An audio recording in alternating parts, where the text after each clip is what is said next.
Jorge Rivera with FirstCoast.tv. We're here at the Corazon Cinema and Cafe that just opened after the hurricane, and we're having the Cinema Verde, green cinema. Verde is the Spanish word for green. And we have here two very interesting individuals. I'm going to start with the young man with the white shirt. Your name is? My name is Nick Stoltzfus. Okay. And what brings you here to the Cinema Verde?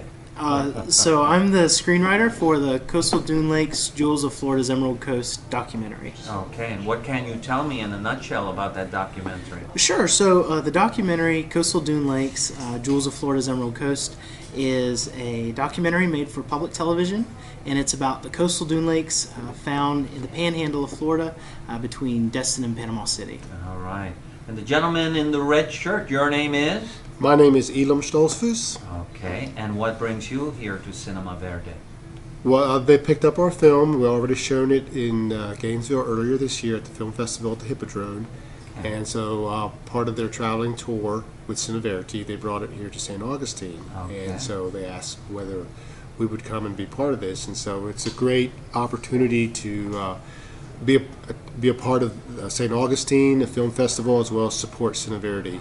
And, you know, as a filmmaker, you're always excited when somebody picks up your film and does some work on your behalf to bring a new audience. And they have done that. We had a really, really good experience in Gainesville. Well, here's a question. What's the feedback you get from people when they see that? When they leave the theater after they've seen this documentary about the dunes, what's the feedback you get? The number one question we hear is, we didn't know that. I mean, there are lakes like this in Florida, and so, of course, it's very photogenic. And that's one of the things we really try to showcase in the film is the beauty of the lakes, and they're right on the Gulf of Mexico, just spectacular sunrises and sunsets and time-lapse and that type of a story.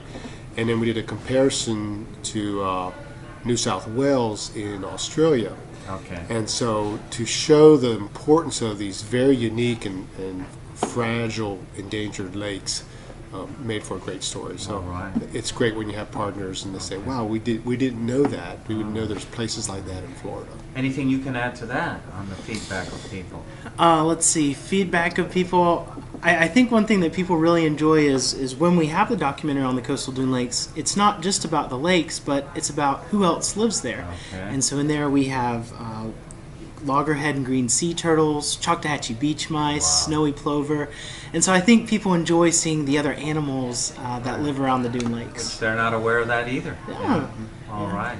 Well, I thank you very much for your work. I think environmental work like this is almost like religious, you know? It's like taking a faith across an ocean or something. Because education is the first thing to deal with a solution. And so I thank you very much. And we're going to enjoy this. Thank you again. Thank you. This is Jorge Rivera with FirstCoast.tv, and I'm here for the Cinema Verde Festival. And I'm here with Diogo Freire from Adaptation Now. Okay, Diogo Freire from Adaptation Now. And you have a film here in the festival. Yes. And what's the title of that film? It's called Facing the Surge. Okay. It's a short documentary on sea level rise and citizens coming forward to push for climate solutions. Climate solutions. And about how long is this film? It's a short, so it's 25 minutes. All right. That's because I have a short attention span, so I wanted to interest. No, that's very true. And in a nutshell, if you had to say what the film is about, what would you say? Well, we look at the very concrete example of sea level rise as a manifestation of climate change, and we look at what's happening in Norfolk, Virginia. So Norfolk, in addition to the sea level rise that most people are experiencing, is also sinking, just movement of the tectonic plates. And so they have an accelerated form of sea level rise. And a lot of the issues they are now dealing with are issues that all coastal towns across the U.S. will have to deal with. So we look at Norfolk, that wasn't in a nutshell and I apologize for that, but we look at Norfolk as an example, and then we look at the example of Citizens Climate Lobby as one of the groups that are helping people step up and advocate for climate solutions. All right.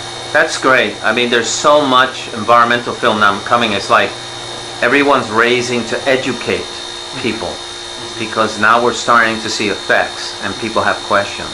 Yeah, and this is a little bit unusual in the way we did the film. We didn't actually look so much at the environmental side of things.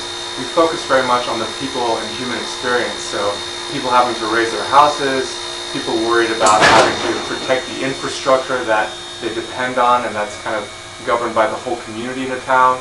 So it was very much the human experience with climate as opposed to what's happening in the natural environment. All right. Well, I thank you very much for these couple of minutes, and good luck on that film. And we're showing it here at the Cinema Verde. Lots of films about the environment and our challenges ahead of us. Thank you. Thank you. I'm here with Sarah Katz. Okay, and Sarah has a film here. The name of your film is? My film is named Moosehead's Wicked Good Plan. All right. In a nutshell, what would that film be about? The film is about how a small community in rural Maine with a really strong and long history with the timber industry is facing large development around the largest undeveloped lake east of the Mississippi River, Moosehead Lake. So what's the strong point your film is trying to make then? The strong point, one of the strong themes in the film is about economic sustainability and ultimately whether communities should make decisions about how the land around them is used and managed, or whether large corporations really are the, entities making decisions in rural communities. Okay. And how long is your film? My film's 33 minutes. Okay. Well, I thank you very much. There's this surge of environmental films, like trying to educate people so they know what's going on. Yes. And I think it's just wonderful what all these, there's so many films in this festival, and they're all so powerful in their own way. Yes. So we thank you. Thank you. All right.